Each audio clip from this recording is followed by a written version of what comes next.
கரூரில் தவிக தலைவர் விஜய் நடத்திய பிரச்சாரக் கூட்டத்தில் ஏற்பட்ட நெரிசலில் 39 பேர் உயிரிழந்ததைத் தொடர்ந்து அவர்களது குடும்பத்தினருக்கு எதிர்க்கட்சித் தலைவர் எடப்பாடி பழனிசாமி நேரில் ஆறுதல் தெரிவித்தார். பின்னர் அவர் செய்தியாளர்களிடம் பேசுகையில், இந்த பொதுக்கூட்டம் ஆரம்பித்து சிறிது நேரத்திலேயே அங்கு மின்சாரம் நிறுத்தப்பட்டதாகவும், இதனால் அங்கு ஏற்பட்ட தள்ளுமுள்ளு காரணமாக நெரிசல் ஏற்பட்டதாகவும் எங்களுக்கு ஊடகங்கள் வாயிலாக தகவல் வந்துள்ளது. தவிக கூட்டம் நடைபெறுகின்ற போது முன்னெச்சரிக்கை நடவடிக்கை எடுக்கப்பட்டிருக்க வேண்டும். இதே கட்சி இதற்கு முன்னால் 4 பொதுக்கூட்டங்களை நடத்தியிருக்கிறார்கள். அதையெல்லாம் ஆய்வு செய்து முழுமையாக பாதுகாப்பு வழங்கப்பட்டிருக்க வேண்டும். பாதுகாப்பு குறைபாடுகள் இருப்பதாக தொலைக்காட்சியை பார்க்கும்போது தெரிந்து கொள்ள முடிகிறது. இந்த கட்சி மட்டுமல்ல, அதிமுக சார்பில் நான் நடத்தும் பயணத்தில் காவல்துறை எங்களுக்கு முழுமையான பாதுகாப்பு தரவில்லை.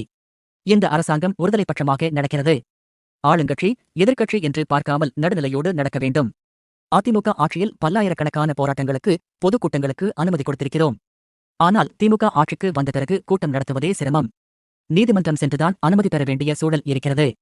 முழுமையான பாதுகாப்பு கொடுக்கப்பட்டிருந்தால் இந்த உயிரிழப்புகளை தவிர்த்திருக்கலாம். அதேபோல ஒரு அரசியல் கட்சித் தலைவரும் அதை கூர்ந்து கவனித்திருக்க வேண்டும். அவர் சுற்றுப்பயணம் செல்லும் மாவட்டங்களில் என்னென்ன குறைபாடு இருக்கிறது என்று அவரும் ஆலோசனை செய்து முன்னேற்பாடுகளை நடத்தியிருக்க வேண்டும். ஒரு பொதுக்கூட்டம் என்றால் ஒரு அரசியல் கட்சியை, அரசாங்கத்தை, காவல்துறையை நம்பித்தான் பொதுமக்கள் வருகிறார்கள். ஒரு நேரத்தை அறிவித்துவிட்டு பல மணி நேரம் கழித்து வரும்போது அதில் சில பிரச்சனைகள் ஏற்படத்தான் செய்யும்.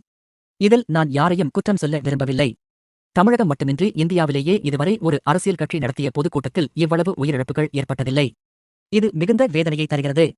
முதல்வர் ஸ்டாலின் கரூர் சென்றதை பொறுத்தவரை அரசாங்கத்தில் இருப்பவர்கள் செய்ய வேண்டியதைத்தான் முதல்வர் ஸ்டாலின் செய்திருக்கிறார். எந்த கட்சி ஆட்சியில் இருந்தாலும் இதைத்தான் செய்யும். இது அரசாங்கத்தின் கடமை. அதைத்தான் இந்த அரசும் செய்திருக்கிறது என்று எடப்பாடி பழனிசாமி தெரிவித்தார்.